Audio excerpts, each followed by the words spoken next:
नमस्कार साथियों, मैं आपका अजीज मित्र रवि सिंह मुंडारी एक बार फिर से आप लोगों को सम्मुख। साथियों, मेरी अभी प्रेजेंट लोकेशन है मां भगवती मान चंद्रबदनी के दिव्य दरबार में। साथियों, क्या आप लोगों को पता है मां चंद्रबदनी मंदिर का इतिहास क्या रहा है? साथियों, ऐसे कहा जाता है कि एक बार हिमालयन राज प्रजापति दक्ष ने एक दिव्य और भव्य यज्ञ का आयोजन किया, जिसमें उन्होंने सभी देवी देवताओं को निमंत्रण दिया, सिर्फ देवों के देव महादेव को छोड़कर। जब ये बात मां सती को पता चली तो उनसे रहा नहीं गया और वो दिव्य और भव्य यज्ञ में सम्मिलित होने के लिए चले गए। भगवान शिव ने उनको मना भी किया था कि हमें निमंत्रण नहीं मिला है तो हमें नहीं जाना चाहिए। जब मां सती उस यज्ञ में गई तो उन्होंने अपने पिता प्रजापति दक्ष को कहा कि आपने सभी देवी देवताओं को आमंत्रण दिया, सिर्फ मेरे पति देवों के देव महादेव को छोड़कर। उसके बाद प्रजापति दक्ष ने देवों के देव महादेव का घोर अपमान किया। ये अपमान मां सती से देखा नहीं गया और उन्होंने अपनी अग्नि ऊर्जा से उस यज्ञ में अपने प्राणों की आहुति दे दी। जब ये बात देवों के देव महादेव को पता चली तो उनको भयंकर क्रोध आया और उन्होंने अपनी जटाएं एक पत्थर पर पट गई और जिसमें उनके गण प्रकट हुए और उन्होंने उसके बाद प्रजापति दक्ष की गर्दन काट दी। उसके बाद भगवान शिव मां सती की मृत शरीर को लेकर जगह जगह विचरण करने लगे, जगह जगह जाने लगे।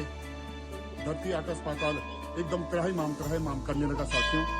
उसके बाद भगवान विष्णु ने माता सती के मृतदेह के 51 भाग किए साथियों, और जहाँ जहाँ पर वो 51 भाग गिरे हैं साथियों, वहाँ पर शक्तिपीठ की स्थापना हुई है साथियों।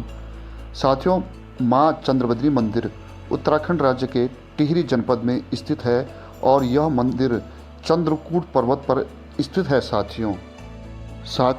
माँ चंद्रबदनी मंदिर चंद्रकूट पर्वत पर स्थित है, जो कि समुद्र तल से 2275 मीटर की ऊंचाई पर स्थित है साथियों। माँ चंद्रबदनी मंदिर का उल्लेख विशेष रूप से स्कंद पुराण और केदारखंड में पाया जाता है साथियों। माँ चंद्रबदनी मंदिर में माता को श्री यंत्र के रूप में पूजा जाता है साथियों। ऐसी मान्यता है कि एक बार जिज्ञासावश किसी पुजारी ने माता के श्री यंत्र के दर्शन करने चाहे और उसी समय उस पुजारी की आंखों की रोशनी चली गई। तब से मान्यता है कि कोई भी पुजारी माता के श्री यंत्र के दर्शन नहीं कर सकता है। जब भी कोई भी पुजारी माता के श्री यंत्र की पूजा करता है तो उसकी आंखों में पट्टी लगी हुई होती है साथियों। माँ चंद्रबदनी मंदिर का उल्लेख महाभारत में भी पाया जाता है साथियों। माँ चंद्रबदनी मंदिर में कई तरह की अलौकिक घटनाएं देखने को मिलती हैं। रात्रि के समय में यहाँ पर अप्सराएं और गंधर्व नृत्य करते हैं साथियों। माँ भगवती को बहुत जल्दी फलदायक माना जाता है। धन्यवाद साथियों। अगर आप लोगों को मेरी जानकारी पसंद आती है तो मेरे चैनल को सब्सक्राइब करें, मेरे पेज को फॉलो करें। धन्यवाद।